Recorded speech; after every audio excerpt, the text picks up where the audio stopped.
रायजो राजाफोरनि जेराव खैफोद बेयाव बिक्रम दैमारि।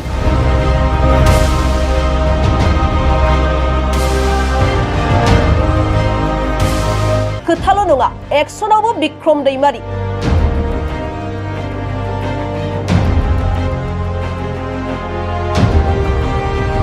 रायजो राजाफोरनि जेंनाखौ नायनानै थानो हाया बिक्रम दैमारिया।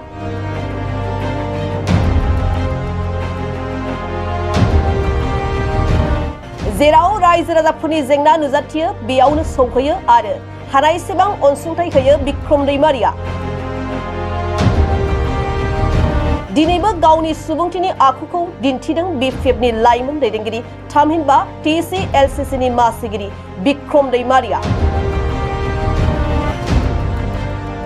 नंगौ, थांनाय 19 जानुवारि खालि कारिगावनि मालस्ट्रिं र'डआव सासे बर' सुबुंखौ खास्रि बिस्रि बुथारनाय जाथायनि उनाव फिन जाथाय महरै कारिगावआव हिंसायारि दुंहाव थासारि सोमजिनायनि उनाव सावथाल बर' नांजाबनाय गामिफोरनि गोबां बर' नखरफोरा कारिगाव राहा बादायाव थानांनाय रायजो राजाफोरखौ दिनै बिपिएफ दोलोनि लाइमोन दैदेनगिरिफोरखौ लाफानानै खौरां लाफैदों बिक्रम दैमारिया।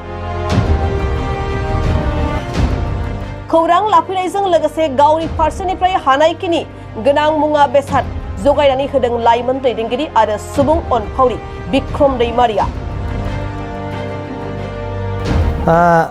আমি ইয়াতে আজি চাউল আনিছোঁ 7 বেগ মান দি যাম। বহুত পৰিয়াল আছে আৰু দালি আছে, মিঠাতেল আছে, পানী আছে, চাবোন আছে। আজি তাৰিখত কাম কৰিলেও চাবোন চাউল কিনিব নোৱাৰা অৱস্থা হৈ গৈছে। এতিয়া ৰিলিফত থাকি কোনে দিব যদি আমাৰ ভাল মানুহবিলাক যদি নিদিয়ে? তাৰ কাৰণে আমি আহিছোঁ, দুখ প্ৰকাশ কৰিছোঁ। অনলি বৰক দিব সেইটো নহয়, আদিবাসীও গোটেই মানুহে যে বেয়া আহিও নহয়, হয় না নহয়? কেইজনমান মানুহবিলাকৰ কাৰণেহে হৈছে। তাৰ কাৰণে সিহঁতকো দিয়া হ'ব, নিশ্চয় চৰকাৰৰ পৰা দিব। আৰু যিখিনি ব্লেংকেট কাপোৰ এইবিলাক দিয়া হ'ব আৰু অতি শীঘ্ৰে ঘৰত যাব পোৱাকৈ কৰি দিব বুলি আমি শুনিছোঁ। আৰু ইতিমধ্যে এই ঠাণ্ডা হ'ল আৰু তেনেকুৱা পৰিৱেশ ৰিচেণ্টলি হয়তো নহ'ব। তাৰ কাৰণে অনুৰোধ কৰিছোঁ প্ৰশাসন ছাইডৰ পৰাও এইবোৰ কৰি দিব বুলি। सहायनो हायै जाथाय जालांबाय। बे जाथायनि थाखाय दिनै मोननैबो हारिनि रायजोआ खस्थ' जानांदों, बेखौ बयबो नुदों। आरो समाजाव, गामियाव, रायजोआव बिब्दि गाज्रि मानसि थानायनि थाखायनो बेबायदि घटनाफोरा जानो मोनो।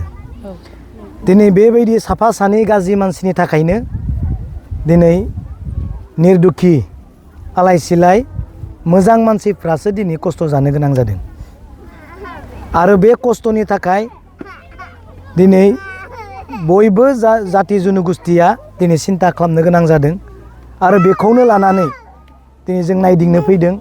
गोबां उन्दै उन्दै गथ'फोरा दिनै आलाय सिलाय गाननाय गैया, जोमनाय गैया, बिदि जानो गोनां जादों।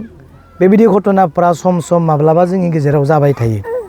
दा बिनिखायनो खावलायहरनो सानदों जोंनि हारिनि गेजेरावबो, बयबो गुबुन हारिनि गेजेरावबो बुंनो सानदों जे समाजाव बेबायदि गाज्रि इन्टेनसन बा थुंज्लायग्रा गैया नङा, जोंनियावबो थागोन, गुबुन समाजावबो थागोन, गुबुन हारियावबो थागोन। बिनिखायनो बेबायदि घटनाफोरा जेन जोंनि गेजेराव जाया बेखौ जों खावलायगोन।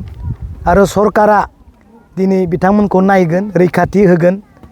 आरो सम सम बेबायदि जाफ्लेबाय थानाय जाथायफोरा जेन जोंनि गेजेरनिफ्राय गोमालाङो, बिनि थाखाय सरकारा जेन नोजोर होयो, जों बेखौ खावलायगोन।